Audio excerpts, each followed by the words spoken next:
ഏവർക്കും ട്രാവൻകൂർ നോബിൾ ന്യൂസിൻ്റെ സുപ്രഭാതം. ദിനസൂചിക.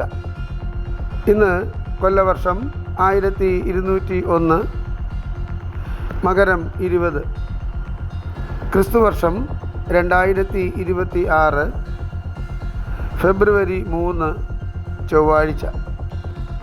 സൂര്യോദയം രാവിലെ 6:45 മകം നക്ഷത്രം, കൃഷ്ണപക്ഷ ദ്വിതീയ തിഥി.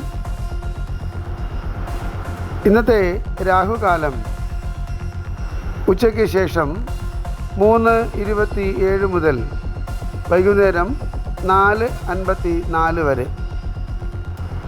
ഉത്തരായന കാലം, ശിശിര ഋതു. ഇന്ന് സൂര്യൻ അസ്തമിക്കുന്നത് വൈകുന്നേരം 6:25. ഏവർക്കും ശുഭദിനാശംസകൾ. ഇന്നത്തെ പഞ്ചാംഗം തയ്യാറാക്കിയത് ജ്യോതിഷരത്നം ഡോക്ടർ അജിത് കരുവപ്പള്ളി.